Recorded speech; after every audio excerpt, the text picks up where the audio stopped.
Hi everyone, greetings from Sedona on this April 24th, 2018. Today is my birthday. Today is the day that I was born, right around now actually. So today I celebrate my 53rd birthday. And hey Tammy, hi. And what I wanted to do today is first, hi Susan, welcome. I wanted to begin, I got a couple ideas in mind. The first thing I wanted to do, thank you Tammy, is read the poem that I wrote, my birthday poem that I wrote this morning. And then the second thing I want to do is a little experiment with the tarot cards. It depends on how many people, if there are people on. I see there's 4 or 5 of you watching now. So let me start first with this poem. And so if you're watching this and you are like me, getting older, I think we all are, different ages, you might appreciate this. I hope anyway. So this morning I did my morning routine, which is that I go to my yoga mat and I'm close to my altar and I do my yoga, meditate, pray, do my dedications, and then I have my journal right there in case the muse inspires, as she usually does. So here's what came this morning. Hi Renee.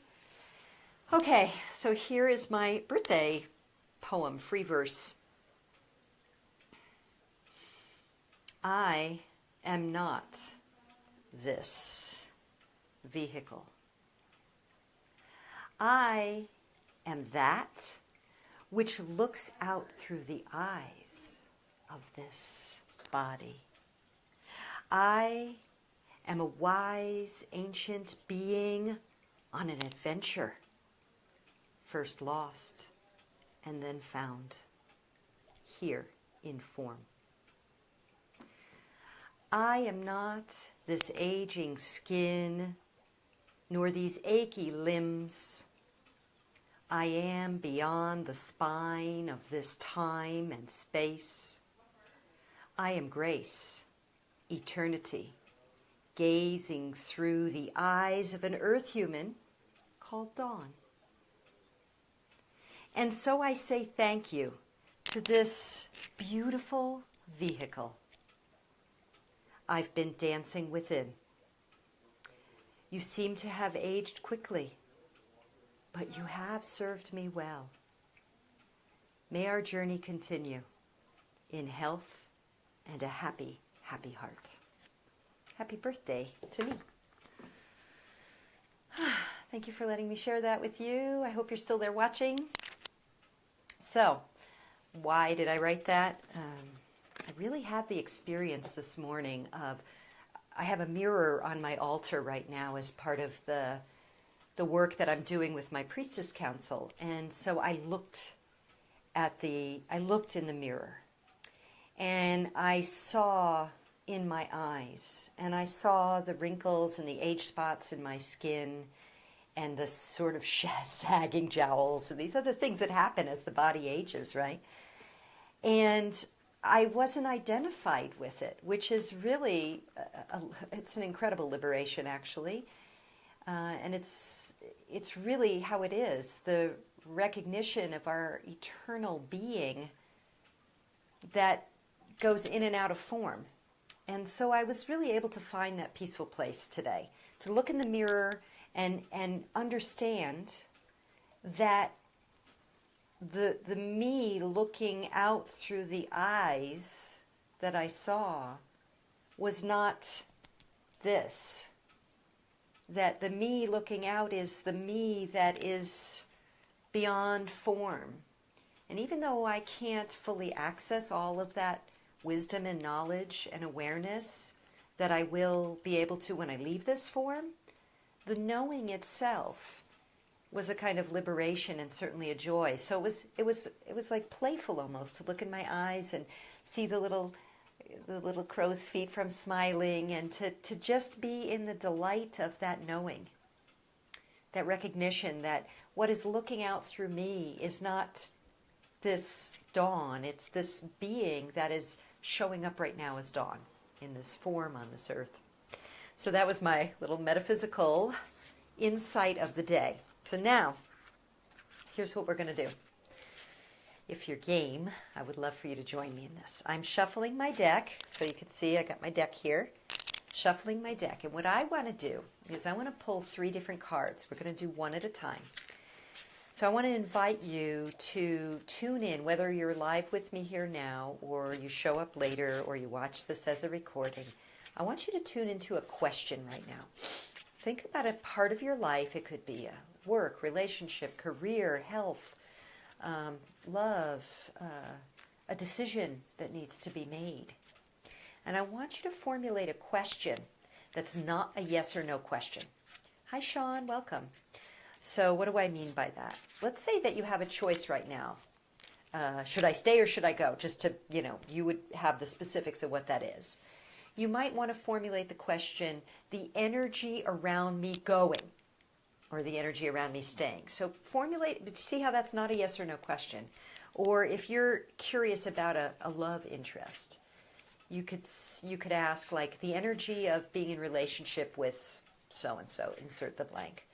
Or if there's some next step you need to take in your business, your career, your life, your relationship, you could say, like, tune into, I want to get some insight about this next step that I'm ready to take, or that I'm wanting to take in that area of life.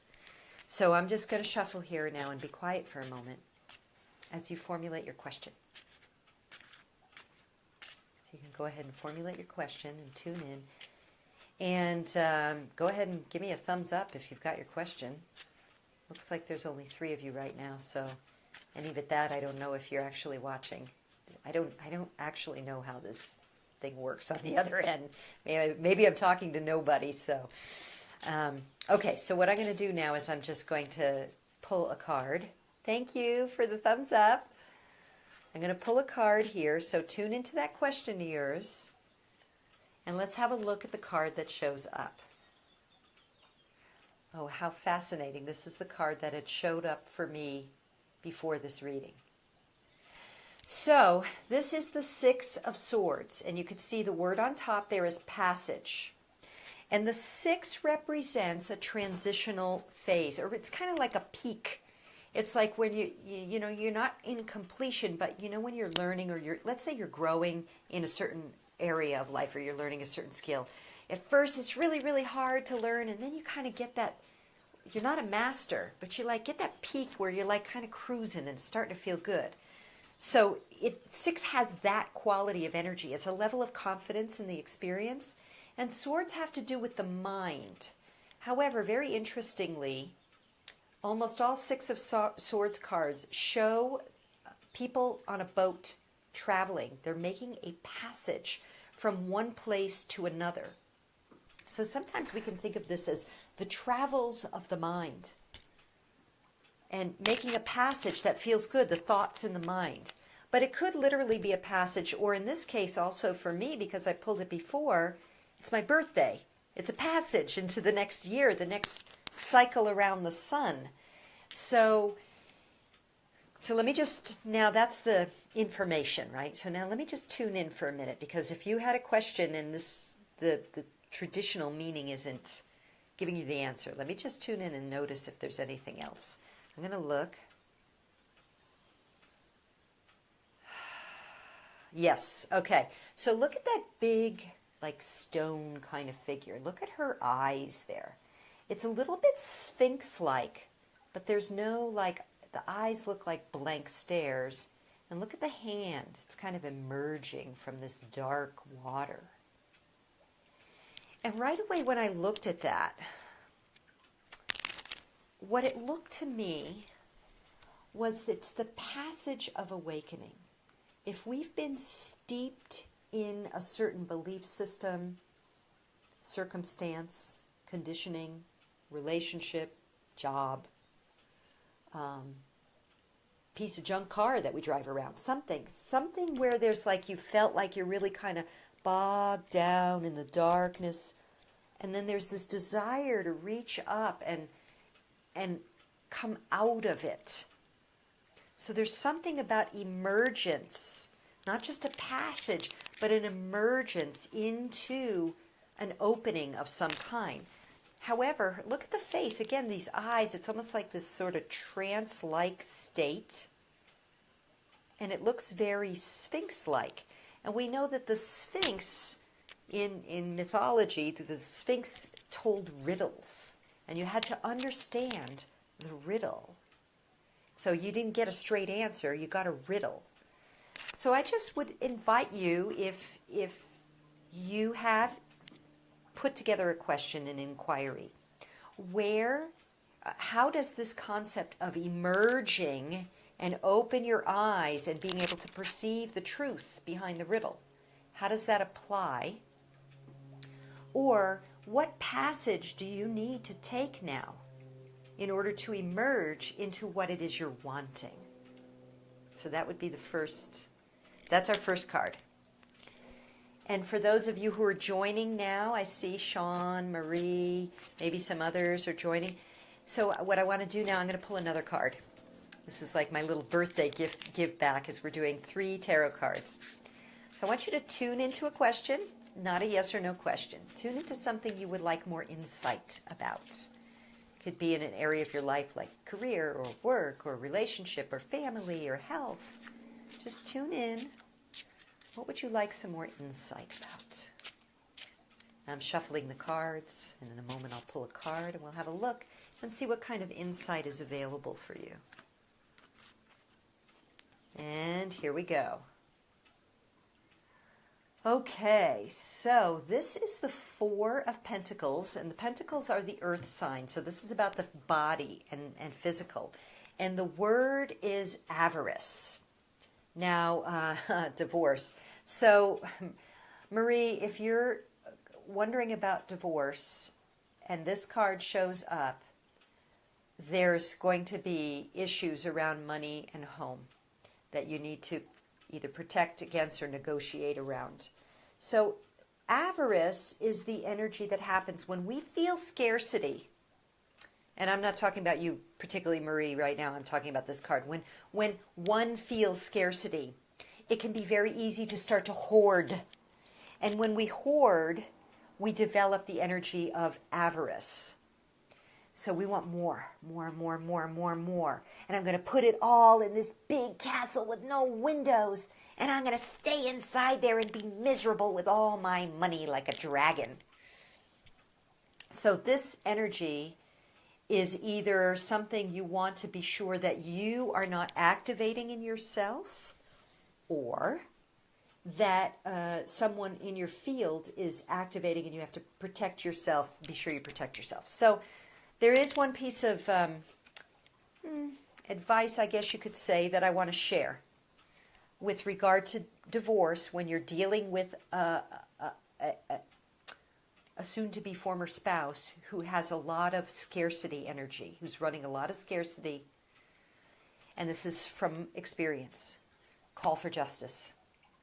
Call for justice and offer love to the situation. Because if you do battle with avarice, I mean, really, like, who's getting in those walls? We have to surrender to a higher power. So I've been through a situation like that many years ago now. And it was very ugly. It was really like, wow, I can't believe that someone would behave that way. Not that I'm a saint, but I knew that it wasn't about asking to win. It was about calling on my guides and angels, higher self, all support available, to bring justice to the situation, to fairness and justice to the situation. And boy, the divine intervention came, and it was just. I mean, it was probably more just in his favor than mine, but at least it was just compared to what it could have been. Sending love, holding light, and again, justice, because we do have the right for a just resolution.